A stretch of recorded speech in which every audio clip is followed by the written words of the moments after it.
जय श्री कृष्ण मित्रों, स्वागत है आपका अपने चैनल अनमोल स्टोरी पावर टीवी में। आज हम लेकर आए हैं मूर्ख मछुआरा की कहानी। अगर आपको हमारी यह कहानी पसंद आए तो कृपया वीडियो को लाइक करके चैनल को सब्सक्राइब करें और बेल आइकन को जरूर दबाएं। तो चलिए दोस्तों, कहानी की तरफ बढ़ते हैं। बहुत समय पहले की बात है, जब नदियां स्वच्छ और घने जंगलों की छाया धरती को ठंडक देती थी। एक गांव था जिसे लोग हरितपुर कहते थे। इस गांव के पास एक बड़ी झील थी जिसे रत्न सरोवर कहा जाता था। यह झील अपने गहरे रहस्यमयी पानी और उसमें छुपे अनगिनत रहस्यों के लिए प्रसिद्ध थी। लोग कहते थे कि झील के तल में न केवल मछलियों का बल्कि अनमोल रत्नों और खजानों का बसेरा है। हरितपुर के लोगों का मुख्य पेशा मछली पकड़ना था। इन्हीं मछुआरों में से एक था गंगाराम। वह अपने काम में सबसे आलसी और मूर्ख समझा जाता था। उसकी मूर्खता के किस्से पूरे गांव में चर्चा का विषय बने रहते थे। लेकिन गंगाराम की सबसे बड़ी खासियत यह थी कि वह कभी हार नहीं मानता था।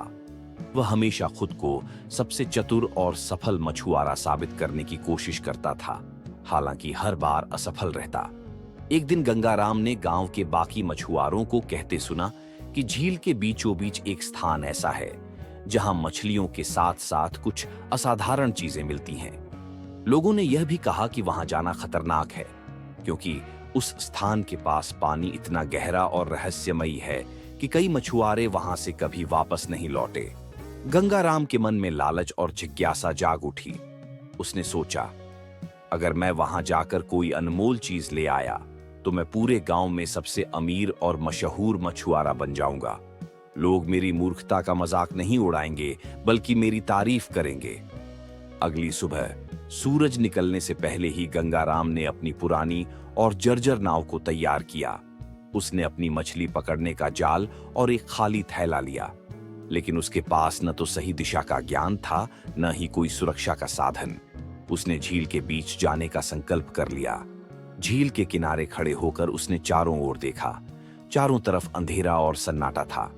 हवा में हल्की ठंडक थी और पानी का शांत स्वर जैसे किसी रहस्य को अपने भीतर छुपाए हुए था। गंगाराम ने अपनी नाव को झील में उतारा और चप्पू से पानी को काटते हुए आगे बढ़ने लगा। झील के बीच पहुंचते ही हवा में अजीब सा बदलाव महसूस हुआ। पानी में अचानक हलचल होने लगी, जैसे कोई अदृश्य शक्ति उसे रोकने की कोशिश कर रही हो। गंगाराम थोड़ा डर तो गया, लेकिन उसने अपने डर को नजरअंदाज किया। उसने सोचा, यह सब मेरे दिमाग का खेल है। मुझे केवल मछलियां पकड़नी है और खजाने की तलाश करनी है। जैसे ही उसने जाल पानी में फेंका, उसे ऐसा महसूस हुआ कि जाल किसी भारी चीज में फंस गया है। गंगाराम के चेहरे पर खुशी झलकने लगी। उसने सोचा, यही वह खजाना है जिसके बारे में लोग कहते हैं। अब मैं अमीर बनने वाला हूं। लेकिन जाल को खींचना आसान नहीं था। उसे बार बार ऐसा लग रहा था जैसे पानी के भीतर कुछ उसे रोकने की कोशिश कर रहा हो। वह पूरी ताकत से जाल खींचने लगा। तभी अचानक झील के पानी में भयंकर हलचल हुई और गंगाराम का जाल इतना भारी हो गया कि उसकी नाव डगमगाने लगी। गंगाराम के दिल की धड़कन तेज हो गई। उसे समझ नहीं आ रहा था कि जाल में फंसी चीज कोई मछली है, खजाना है या फिर कुछ और। पानी की सतह पर अजीब सी आवाजें आने लगीं, जैसे कोई गहरा राज उसकी तरफ बढ़ रहा हो। गंगाराम का दिल तेजी से धड़क रहा था। उसकी आंखों में डर और लालच का मिश्रण साफ झलक रहा था। उसने पूरी ताकत से जाल खींचा और जैसे ही जाल पानी की सतह के पास आया, उसमें कुछ चमकता हुआ दिखाई दिया। वह चमक इतनी तेज थी कि अंधेरे में भी साफ नजर आ रही थी। गंगाराम ने सोचा, यह तो जरूर कोई बहुमूल्य खजाना होगा। आखिरकार मेरा सपना पूरा हो गया। लेकिन जब उसने जाल को पूरी तरह खींचा तो उसमें से एक बड़ा सा सोने का घड़ा बाहर निकला। घड़े पर जटिल नक्काशी थी और उस पर कई रत्न जड़े हुए थे। गंगाराम की आंखें चमक उठीं। उसने घड़े को हाथ में उठाया और मुस्कुराते हुए कहा, अब मैं गांव का सबसे अमीर आदमी बन जाऊंगा। लोग मुझे मूर्ख नहीं बल्कि होशियार कहेंगे। लेकिन तभी उसकी नजर घड़े के ढक्कन पर पड़ी। ढक्कन पर एक अजीब सा चिन्ह बना हुआ था और उस पर प्राचीन भाषा में कुछ लिखा हुआ था। गंगाराम पढ़ना लिखना नहीं जानता था, लेकिन वह उस पर ध्यान नहीं देना चाहता था। उसने घड़े को खोलने की कोशिश की, लेकिन ढक्कन टस से मस नहीं हो रहा था। वह घड़े को लेकर घर लौटने ही वाला था कि अचानक उसे एक रहस्यमय आवाज सुनाई दी। आवाज पानी के भीतर से आ रही थी, जैसे किसी ने उसका नाम पुकारा हो। गंगाराम, गंगाराम। गंगाराम ठिठक गया। उसने चारों ओर देखा, लेकिन वहां कोई नहीं था। झील के पानी में हल्की लहरें उठ रही थीं। उसे थोड़ा अजीब लगा, लेकिन उसने इसे अपना वहम मानकर नजरअंदाज कर दिया। घड़े को देखकर गंगाराम के मन में लालच का बीज पूरी तरह से अंकुरित हो चुका था। उसने सोचा, अगर एक घड़ा मिला है तो और भी मिल सकते हैं। उसने घड़े को अपनी नाव में रखा और तुरंत दोबारा जाल फेंकने की तैयारी करने लगा।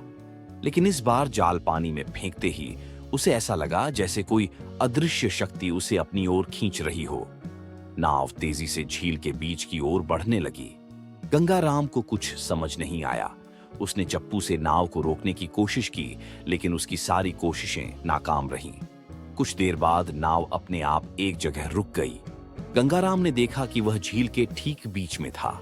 वहां पानी का रंग गहरा हरा और रहस्यमयी था। उसने जाल फिर से फेंका और इस बार जाल में एक और चमचमाती चीज फंसी। जब उसने उसे खींचा तो यह एक भारी लोहे का संदूक था। संदूक के कोनों पर सोने की परत छड़ी हुई थी। गंगाराम की खुशी का ठिकाना नहीं रहा। उसने सोचा, मुझे तो आज पूरा खजाना मिल जाएगा। लेकिन जैसे ही उसने संदूक को खोलने की कोशिश की, उसे फिर वही आवाज सुनाई दी, गंगाराम, लालच मत कर, वापस लौट जाओ। इस बार आवाज साफ और गंभीर थी। गंगाराम ने डरते हुए चारों ओर देखा, लेकिन झील पर केवल सन्नाटा था। उसने खुद को संभालते हुए कहा, यह सब मेरा वहम है। अगर मैं अब रुक गया तो यह खजाना हाथ से निकल जाएगा। गंगाराम ने संदूक को खोलने की कोशिश जारी रखी, लेकिन जैसे ही उसने उसे खोला, संदूक के भीतर से एक तेज रोशनी निकली। यह रोशनी इतनी तीव्र थी कि गंगाराम की आंखें बंद हो गईं। जब उसने आंखें खोलीं, तो उसे लगा कि झील के चारों ओर की दुनिया बदल गई है। गंगाराम ने जब संदूक खोला तो उसमें से रोशनी के साथ एक तेज धमाका हुआ। गंगाराम घबरा गया और हड़बड़ाकर नाव के कोने में जा गिरा। लेकिन संदूक के भीतर न कोई खजाना था, न रत्न। उसमें केवल एक पुरानी मछली पकड़ने की जाली पड़ी थी, जो फटी हुई और बेकार लग रही थी। गंगाराम ने माथे पर हाथ मारते हुए कहा, अरे, ये तो किसी और मछुआरे की टूटी फूटी जाली है। मेरा तो सारा मेहनत पर पानी फिर गया। उसने गुस्से में जाली को झील में फेंक दिया, लेकिन जैसे ही जाली पानी में गिरी, वहां से ढेर सारी मछलियां उछल उछल कर उसकी नाव में गिरने लगीं। गंगाराम ने पहले तो चौंक कर देखा, फिर खुशी से चिल्लाया, अरे वाह, ये तो जादुई जाली है। मछलियां खुद मेरी नाव में कूद रही हैं। अब तो मेरा काम बहुत आसान हो गया। लेकिन खुशी का यह सिलसिला ज्यादा देर नहीं चला। मछलियां इतनी ज्यादा हो गईं कि गंगाराम की छोटी सी नाव का संतुलन बिगड़ने लगा। नाव डगमगाने लगी और गंगाराम जोर जोर से चिल्लाने लगा, अरे मछलियों, थोड़ा तो रहम करो। सब एक साथ क्यों आ रही हो? यह नाव मेरी छाती पर चढ़ जाएगी। गंगाराम ने जैसे तैसे मछलियों को नाव से बाहर फेंकना शुरू किया, लेकिन जितनी मछलियां वह बाहर फेंकता, उतनी ही नई मछलियां नाव में आ जाती। आखिरकार नाव पानी में आधी डूबने लगी। गंगाराम ने डरते हुए कहा, हे भगवान, मैंने तो सिर्फ थोड़ी मछलियां मांगी थीं। ये क्या मुसीबत है? खजाने का सपना देखने की सजा मिल रही है। गंगाराम ने सोचा कि नाव को बचाने के लिए उसे खुद को हल्का करना पड़ेगा। उसने अपनी चप्पल, टोपी और यहां तक कि अपनी कुर्ता भी झील में फेंक दिया, लेकिन इससे भी कोई फायदा नहीं हुआ। उसने घबराकर घड़े को उठाया और झील में फेंकने की कोशिश की। जैसे ही उसने घड़ा उठाया, उसकी पकड़ कमजोर पड़ गई और घड़ा सीधे उसके सिर पर गिर गया। घड़े के गिरते ही गंगाराम के सिर पर जोरदार चोट लगी और वह चिल्लाया, अरे बाप रे, ये खजाना तो मेरी जान ही ले लेगा। घड़ा उसके सिर पर फंस गया था। अब गंगाराम न तो देख पा रहा था, न ही सही से बोल पा रहा था। वह नाव में इधर उधर टकराने लगा। हर बार वह चिल्लाता, अरे कोई तो बचाओ, मैं खजाना लेने आया था और ये घड़ा मुझे ही ले डूबेगा। इसी बीच गंगाराम की चीख पुकार सुनकर गांव के कुछ मछुआरे झील के किनारे जमा हो गए। उन्होंने दूर से देखा कि गंगाराम की नाव डगमगा रही है और उसके सिर पर एक घड़ा फंसा हुआ है। सभी ठहाके मारकर हंसने लगे। एक मछुआरे ने कहा, लगता है गंगाराम को खजाना मिल गया और अब वह उसे संभाल नहीं पा रहा। दूसरा बोला, यह तो हमेशा से मूर्ख था, अब अपनी मूर्खता का सबूत पानी में भी दे रहा है। गंगाराम की नाव धीरे धीरे झील के किनारे आ गई। जैसे ही वह किनारे पर पहुंचा, गांव वाले उसकी हालत देखकर अपनी हंसी रोक नहीं पाए। गंगाराम की हालत ऐसी थी जैसे किसी जोकर ने मछुआरे का भेष धर लिया हो। उसके सिर पर घड़ा फंसा था, कपड़े आधे गीले थे और नाव में मछलियां लबालब भरी थीं। गंगाराम ने जैसे तैसे घड़ा उतारा और हाँफते हुए बोला, अब मैं खजाने की तलाश कभी नहीं करूंगा, मुझे तो बस मछलियां पकड़कर ही खुश रहना चाहिए। गांव वालों ने ठाका लगाते हुए कहा, गंगाराम, तुझे खजाने की नहीं, अक्ल की जरूरत है। उस दिन के बाद गंगाराम ने खजाने की तलाश छोड़ दी, लेकिन उसकी मूर्खता के किस्से गांव भर में मजाक का विषय बन गए। हर बार जब वह झील की तरफ जाता, गांव के बच्चे चिल्लाते, अरे मूर्ख मछुआरा आ रहा है, कहीं फिर से खजाना न ढूंढने लगे। और गंगाराम, वह अपनी नाव लेकर मुस्कुराता हुआ झील की ओर बढ़ जाता, क्योंकि उसे पता था कि अब लोग उसे मूर्ख ही सही, लेकिन हमेशा याद रखेंगे। गंगाराम ने खजाने की खोज छोड़ दी थी, लेकिन उसकी मूर्खता में अब भी कोई कमी नहीं आई थी। गांव वालों की हंसी के बावजूद गंगाराम ने अपनी नाव और मछली पकड़ने का काम जारी रखा। हालांकि अब उसे खजाने का लालच नहीं था, परंतु एक नई योजना उसके दिमाग में घर कर गई थी। एक दिन गंगाराम ने गांव के सबसे बड़े मछुआरे को देखा, जो रोज सुबह बड़ी मछलियां पकड़कर बाजार में बेचता था। वह मछुआरा बहुत ही जानकार और निपुण था और सभी उसे आदर की नजरों से देखते थे। गंगाराम ने सोचा, अगर मैं इस मछुआरे से सीख लूं तो मुझे भी बड़ी मछलियां मिल सकती हैं और तब लोग मेरी तारीफ करेंगे, मूर्ख नहीं कहेंगे। लेकिन गंगाराम ने कभी भी ईमानदारी से सीखने की कोशिश नहीं की। उसकी पूरी योजना यही थी कि वह मछुआरे को अपनी मूर्खता के चलते घेर ले और फिर बिना कुछ सीखे ही उस मछुआरे से बढ़िया मछलियां पकड़ने का तरीका अपनाए। उसने सोचा, मैं जानता हूं कि मछलियां पकड़ने का एक सीधा तरीका है, मैं उन्हें सीधे नाव में छलांग लगाने के लिए कहूंगा। गंगाराम ने अपनी नाव तैयार की और उस पर कुछ मछलियों का मांस डाला। फिर उसने नाव के किनारे एक बर्तन रखा और जोर से आवाज दी, मछलियों, मैं गंगाराम अब तुम्हारा मालिक हूं, तुम सब मेरे पास आकर कूद जाओ। गांव वालों ने देखा और हंसी रोक न सके। एक बच्चे ने कहा, क्या गंगाराम मछलियों से बात कर रहा है? दूसरे ने जवाब दिया, हाँ, लगता है उसने सोचा है कि मछलियां समझती हैं। गंगाराम की यह चाल पूरी तरह से विफल हो गई। मछलियां उस बर्तन के पास नहीं आईं। उलटे एक बड़ी मछली उसके नाव के पास तैरने आई और उसके पैरों में फंसी। गंगाराम चिल्लाया, अरे ये क्या हो रहा है? मछली तो मुझसे उल्टा खेल रही है। गंगाराम ने सोचा, मैं इसे फिर से कोशिश करूंगा, शायद मछलियां अगले बार मेरी बात माने। और फिर से वह मछलियों से बात करने लगा।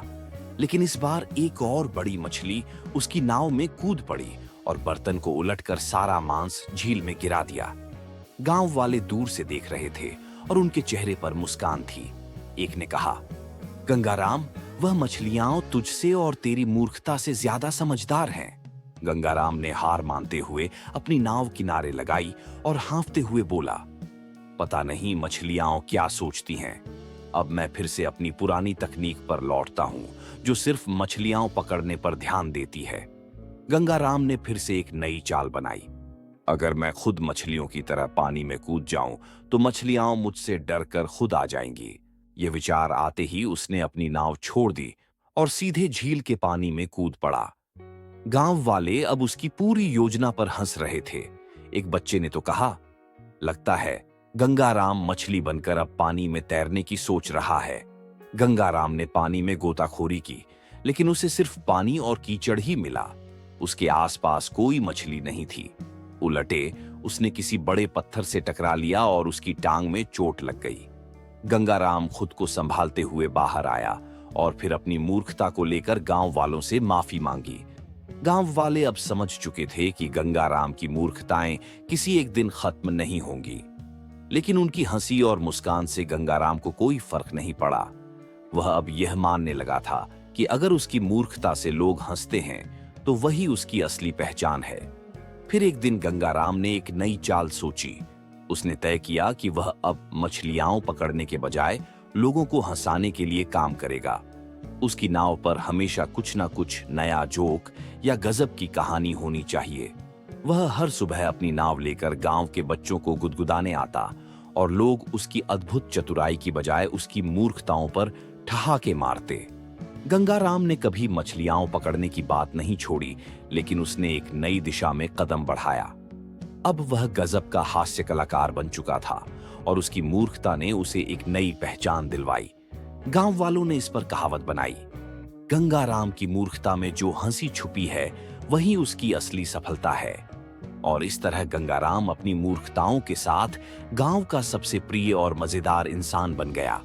इस कहानी से यह सीखने को मिलता है कि कभी-कभी हमारी सबसे बड़ी गलतियां और मूर्खताएं ही हमें सबसे ज्यादा खुशी और पहचान दिला सकती हैं। गंगाराम की मूर्खता ने न केवल गांव वालों को हंसी के पल दिए, बल्कि उसे भी एक महत्वपूर्ण जीवन की सीख दी। शुरू में वह खजाने के पीछे भागता रहा, लेकिन जीवन की सच्ची संपत्ति उसकी समझ और आत्मस्वीकृति में छुपी थी। उसकी अनगिनत मूर्खताओं और हास्यास्पद घटनाओं ने उसे यह सिखाया कि सफलता और खुशी का रास्ता हमेशा गंभीरता से नहीं, बल्कि हंसी और हल्के दिल से भी पाया जा सकता है। गंगाराम की मूर्खताएं, जो पहले मजाक का कारण बनती थीं, अब उसे एक अद्वितीय पहचान दे चुकी थीं। वह अब यह समझ चुका था कि दुनिया में सभी लोग अपने तरीके से महत्व रखते हैं और हर किसी की अपनी विशेषता होती है। कोई मछलियों से बातें करता है, कोई खजाने की खोज में निकलता है, लेकिन अंततः जो चीज सबसे अधिक मूल्य रखती है वह है आत्मसम्मान और खुद को पहचानने का साहस। गंगाराम की कहानी हमें यह भी सिखाती है कि कभी-कभी हम जो कुछ भी करते हैं उस पर हंसी उड़ाना और दूसरों की आलोचना करना बहुत आसान होता है, लेकिन किसी भी काम को करने का अपना तरीका और उसका उद्देश्य सबसे महत्वपूर्ण होता है। गंगाराम की तरह हम भी अपनी जिंदगी में अपनी गलतियों को और उनसे जुड़ी हंसी को गले लगाकर आगे बढ़ सकते हैं। 1. आत्मस्वीकृति। गंगाराम ने अपनी मूर्खताओं को स्वीकार किया और यही उसने अपने जीवन का सबसे बड़ा पाठ सीखा। हर इंसान में कुछ न कुछ विशेष होता है जो उसे अलग बनाता है। हमें अपनी विशेषताओं को स्वीकारना चाहिए, चाहे वो किसी भी रूप में हो। 2. हंसी और खुशी। जीवन में हमें खुशी और हंसी को अपनी दिनचर्या का हिस्सा बनाना चाहिए। हमें अपनी समस्याओं और कठिनाइयों का हल हंसी में भी ढूंढना चाहिए। 3. लालच से बचें। गंगाराम ने खजाने की खोज में बहुत सी गलतियां की। यह हमें यह सिखाता है कि लालच और अधिक पाने की इच्छा कभी-कभी हमारी असली खुशी और संतुष्टि को छीन लेती है। जीवन में संतुलन और संतोष बनाए रखना महत्वपूर्ण है। 4. मूर्खता से सीखें। गंगाराम की मूर्खता सिर्फ मजाक का कारण नहीं थी, बल्कि उसने अपनी गलतियों से कुछ न कुछ सीखा। जीवन में हमसे गलतियां होती हैं, लेकिन उन्हें स्वीकार कर और उनसे सीखकर हम खुद को बेहतर बना सकते हैं। 5. सकारात्मक दृष्टिकोण। गंगाराम की कहानी यह दिखाती है कि जीवन में हम जो कुछ भी करते हैं, हमें उसे सकारात्मक दृष्टिकोण से देखना चाहिए। उसे किसी न किसी रूप में हंसी में बदलने और जीवन को हल्के फुल्के अंदाज में जीने की कला आनी चाहिए। गंगाराम की कहानी हमें यह बताती है कि जीवन की असली सफलता और खुशी किसी खजाने या किसी बड़ी चीज में नहीं, बल्कि हमारे दृष्टिकोण और जीवन जीने के तरीके में है। हर व्यक्ति का अपना तरीका होता है खुश रहने और सफल होने का, और हमें अपनी राह पर चलने का साहस रखना चाहिए। गंगाराम ने इस पूरी यात्रा में यही सीखा कि हंसी और हल्के दिल से जीना बहुत महत्वपूर्ण है। जो चीजें हमें छोटी और मूर्खता लगती हैं, वही कभी-कभी जीवन की सबसे बड़ी शिक्षाएं बन जाती हैं। और इस प्रकार गंगाराम की मूर्खता ने न केवल उसे बल्कि गांव वालों को भी यह सिखाया कि जिंदगी में हंसी, समझ और आत्मसम्मान से ही सच्ची खुशियां मिलती हैं। अनमोल स्टोरी पावर टीवी पर कथा सुनने के लिए बहुत बहुत धन्यवाद।